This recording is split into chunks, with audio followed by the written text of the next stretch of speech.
Welcome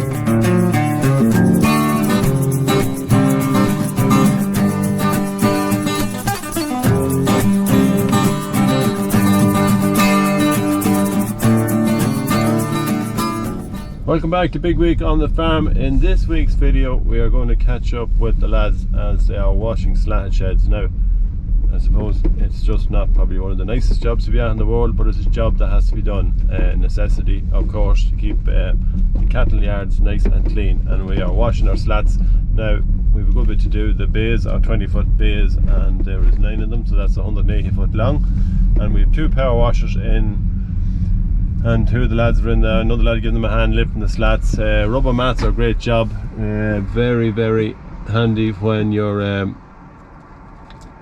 very easy on cattle, but then not so easy when you want to go clean them out. So that has been something that the lads are at there now. We just want to get them nice and clean, just to wash down gates, wash down pillars, wash down slats, the mats, the whole lot, get everything nice and clean, so that we put the cattle back in there, we're not rushing and racing to keep cleaning out. Now we did wet them down with a big power hose. You would have seen John B and Workshop Riders there, and he had a big hose that he actually went ahead to haul down just to soften the dirt in it before the power washer, and that was a big help as well, just to do that a few days or a day or 2 prior to washing it down. At this stage now we have our we have a winter barley cut, a bit of a struggle as it is. Weather has been again terrible there, but can't keep mentioning the weather, so we just have to get on with it. Winter barley is finished. We did get some straw baled, and we brought some straw in as well there from the field into the sheds, and yeah, it wasn't too bad. Now moisture was, I think, in around probably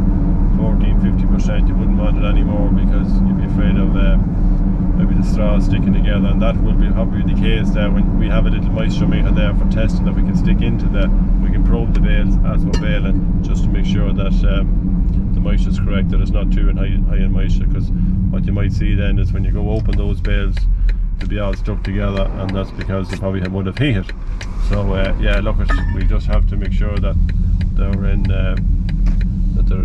they're low moisture before we bale them, because you get your customers might be too happy. So we just need to keep the customers happy at all stages. So the winter barley is cut. We moved on to a oilseed rape, and we were due to cut that, put our side knives on, and there's a big video there of the lads putting the knives on the class and the case combine. So they're on ready to go. Apart from that, now we are kind of waiting on weather just to pick up a little bit so we can get back out into the fields. I want to have a quick look at our beetroot. Now the beetroot was sown back in May, the end of May, and yeah, it did come up. Probably some of the seeds didn't strike, and that was probably a little bit disappointing, but the weather then was dry, which was the opposite at that stage, and some of them just didn't germinate the way that they should have. But it's just one of those things. There's not a lot you can do about it now. We just have to let them, wherever the crop is at this stage. So that was something that will kind of throw a spanner on the works, and yeah, dry weather, wet weather, very hard to get it right at some stage. Now we did irrigate them, and that did help a lot, and did kind of get the seeds going, but obviously maybe it just wasn't enough for some of them. So that's really it. All the other crops are looking well. Brussels sprouts looking very well. I suppose they've got the rain and they are loving that at the minute. Winter wheat crops have taken a little bit of a battering over the last week. A lot of colour discoloration on the crop there, a lot of it going black. Some of it has maybe some has lodged as well, and that's not ideal. But look, at once the oilseed rape is cut, it'll be a straight through harvest at this stage, and we will move straight onto the wheats, and first wheats will be harvested straight after the oilseed rape. So that's really it on the videos there. We'll keep you informed as we go along, but yeah, hope to see you at the end there. We'll just tip in and we'll see what the beetroot is. So a few last changes there before we go on to our oilseed rape crop. Now we were at the barley, and yeah, everything went well, but as you see, we put on our side knives here. Kev and Niall are in from mid-loud. We had 1 or 2 issues there with the reel not going back down, returning into the crop, which is not so bad when we're at the barley, but when we go onto the oilseed rape, you need to lift the reel high, and then you need to drop the reel low then when you're finishing at the end of the run, just to bring the last bit of crop into the header. So Kevin, we'll say changing over from an oilseed rape crop or from barley into oilseed rape, what are generally the changes? Because you would see... So, well, first of all, you'd be putting on your side knives Yeah. You have a vario header, so it's easy, just press a button and the whole header comes out. Yeah, so we need, because it's such a tall crop, we need to be able to lie in, and to gather it. As you were saying, there was a problem with the reel sensor, so when you lift it up, she wasn't coming back down herself. Yeah. But if you had that oilseed rape, it's inclined just to fall out, so you want it coming down straight away, and then as soon as you drop it down, you want it to come right up and be on top of the crop. Yeah, so the preset on the button, then I couldn't actually preset the button, and therefore it didn't know. It didn't know. Well, you could do it manually, but you wanted to do it automatic because it's able to do it. Yeah. You know, make life a bit easier. Other than that, like you're changing your settings completely in your combine. You're probably turning your rotor speed right down because oilseed rape is a lot easier trashed. Yeah. It's only in a little pod, let's say. Your fan speed as well. Yeah, like you're putting it to chop because you're probably obviously chopping it. Yeah, well, we probably will chop headlands. There is a bit of demand for straw this year, and oilseed rape straw seems to be, there's a few inquiries into it, so we will probably chop the headlands for ease of you know, because we generally don't get the headlands, especially in this kind of very difficult weather. So we're going to chop headlands, and then we're going to roll the straw in the middle of it, which is quite simple. You just press the button inside, it drops the flap from going into the chopper back onto the sward. So that's easily done. Simple. Again, the speed of the rower. You'll change your sieves, obviously. Yeah. You'll be closing them up because it's not as big as stuff, it'll fall through. Obviously, more fan to get rid of your stuff. And then, sure, now we're just putting the GPS on it, making sure she's because the last time we had the GPS, well, we had the receiver, but we had no nav controller because I think Hubble's actually robbed it and poured into his tractor, which meant that I couldn't go take my hands off, hands free. But the reason you have two 25-foot heads now. You used to have a 25 and a 22 and they never match up, but now with the 25, the two of you can split the field and you both be the same. And Niall, I go on to you here, if you get a bit closer now, you might listen to the mic here. The difference between rotary now and straw walk, there'll be a lot of people who watch the channel here think a combine is a combine, but there is kind of two different types, and this one is slightly different even than some of the other rotary machines as well. There's a couple of different types. There's twin rotor combines, so you've got your class, or New Holland is a twin rotor. This is a single rotor. I think John Deere has a single rotor. Yeah. But the single rotor with case, well, international is out since '77, so they're the masters of a single rotor combine. Yeah. And, there would be a lot of these, we'll say, probably out in the US and that fairly. Say like Ukraine, Eastern Europe companies, countries would have that. Yeah. So if you want output, go rotary. Yeah, and if you want, what do you go if you want to go walker? Then that's walker. I think if you have a handy life and well, if you want to bale straw too and things like that, In fairness, the older ones were a lot harder on straw compared to the new ones now because they've made the rotor narrower. Yeah.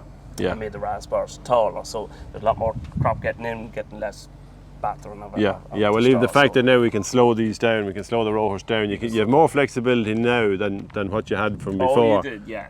Because everything was manual before. Whatever it now is probably electric, hydraulic, as you're able to. But you even see you in your barley there last day. We had the rotor speed right down. We might go a bit slower, but we're still probably the same speed as a walker combine. But your straw wasn't so bad. Yeah, no, the straw was even good. Joe didn't mind it. Joe's not a big fan of the rotary. No, it doesn't like rotary. But then when you see this yoking wheat or this oilseed rape, it's just going to run rings. That's what it's made for. That's the benefit of having. But another thing probably on a single rotor is we can reverse that. If you ever blocked it, you can reverse it. It's hydrostatic drive on that rotor. So if you ever did actually block it, there's a de-slug function on it, so you can actually rock the rotor inside the just cab. To get moving. So drop the concaves down, put in the low box, rock it, left, right, and then send it on and away she goes. Because with the double ones, double ones, some of them are belt driven. Belts are gone, burn a belt. Yeah, which is really not ideal. The old ones used to be massive big spanner and try and rock. And I think I'm past that stage now in my life that I don't want to be doing that. Yeah, look, I have used the de-slug a few times there, especially I think last year there we were cutting a lot of the rape can be very green underneath the crop. The stem can be quite green, and once you hit a green spot, it'll tell you fairly quick. It doesn't like green stalks at all going through it. But look, that's the last few checks. As we say, have a little bit of sun here now, and that could be a recipe for maybe getting out this evening, having a go again. It's been, as we know, it's been a stop-start, but we won't talk about the weather. We'll just move on to the next crop, and I'd like to thank the lads for coming in just to sort out a few small problems. I know they're only small problems, but when you're working every day, they all add up, and that's what just makes it so much easier there when you've all your functions working. So Cheers to that, boys. So we're in our sprout field here today, and we have the one and only Johnny Hogan, expert probably in a lot of vegetables, but especially when it comes to Brussels sprouts, he knows a thing or two about it. How are we looking this time of year, Johnny? Well, look at Joe, we're looking remarkably good in what has been a fairly difficult season, as you know what I mean? And I'd be very, very happy at the minute where we are. We're probably lacking a small little bit in height. We could do with a bit more sunshine. But if we think back to the spring, it was a cold, wet spring. We were slightly delayed in getting ground ready in the manner which we would like to have got it ready.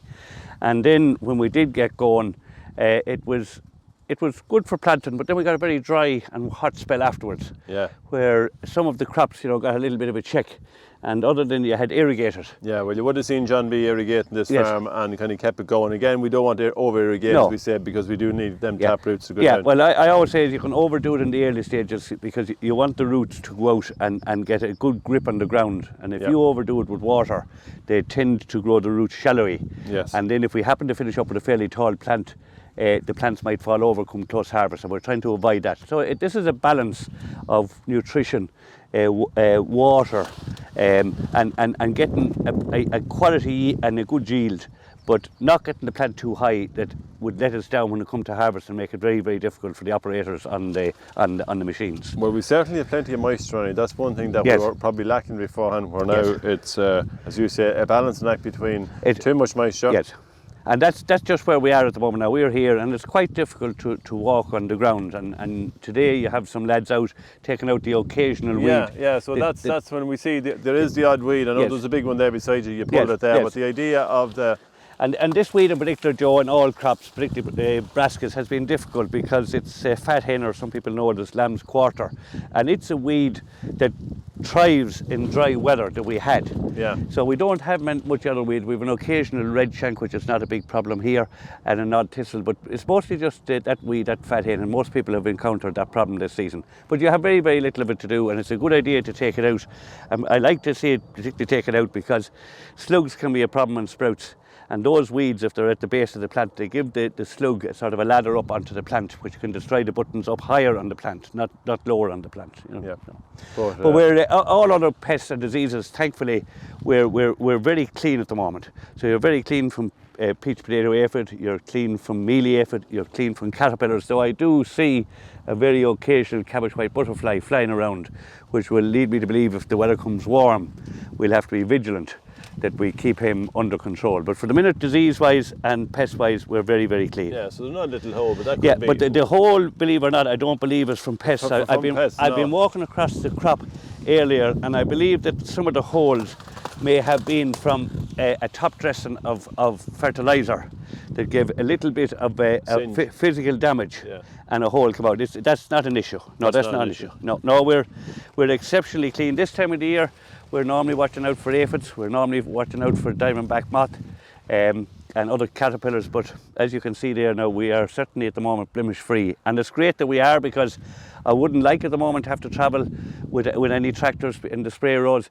because they're a bit soft. Yeah, well, I know the lads are even getting hard to travel with the pair of wellies on them up there now. As I said, they're roguing them out, and there's no other way of doing this, but hand roguing, and you just have to do it. And it's very important that we do it. Yeah. And if you think back in the last couple of weeks, we've had an incredible amount of rain. We've probably had double what we would normally have, and I've heard them saying that we've had a record July for wet. Yes. So we're just lucky that you're on nice elevated fields and the water can flow away to the ditches, because I'm in some other fields with other growers and the fields are quite flat and they're more soggy than this, so this is one of the easier ones I've walked in the last couple of days. Right, well look, at challenging times ahead, obviously. Challenging times ahead, but look, you were growing Brussels sprouts for starting the harvest from late October, and you want to finish about the middle of February next year, so, but predominantly you're growing Brussels sprouts for the Christmas period.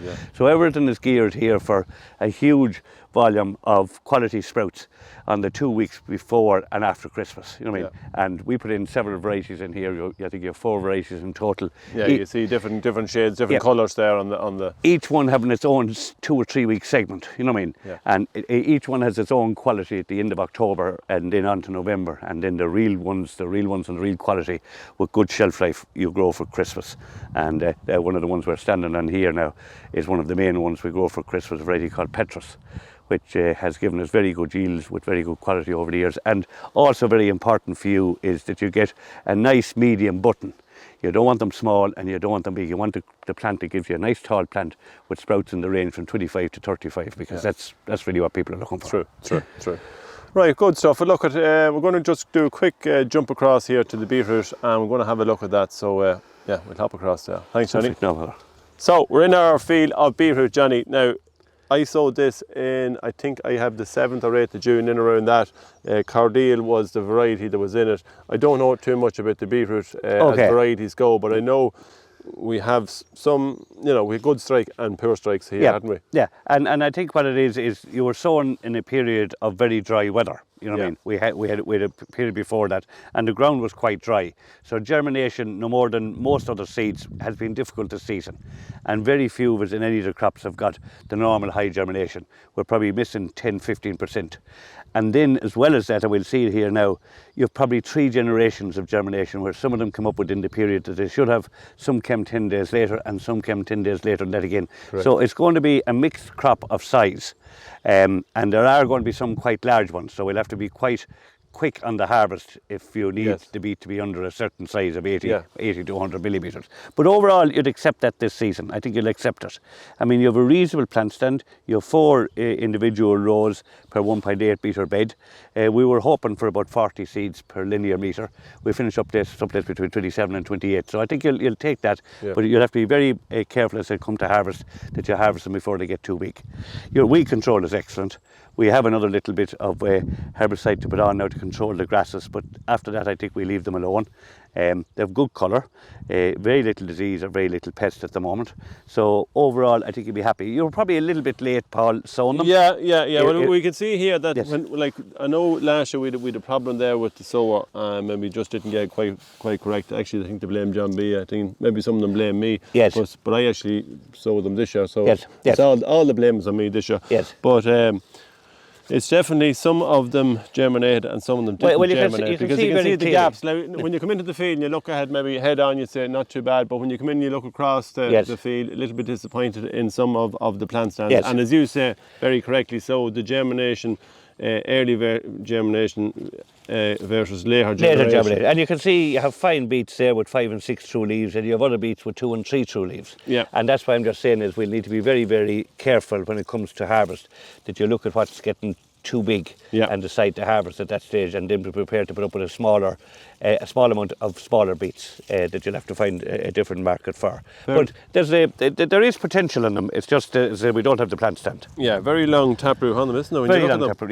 Yeah. I mean, they're fine, and there's good colour, great colour in the leaves. Very little evidence of any diseases or pests just at the moment. So hopefully we'll keep it that way. And as I said, the weeds are under control. We have a little bit of sow thistle and a little bit of annual meadowgrass, but we'll take care of them now. Overall, the weed control is very, very good. I'd be very happy. Last year, as you remember, we didn't get the herbicides on in time, and we had to spend too long getting rid of the weeds. You know what I mean? Yeah. And the crop suffered a little bit in the finish. But I'd be happy with the quality of the leaf, the cleanliness of the leaf, and the weed control.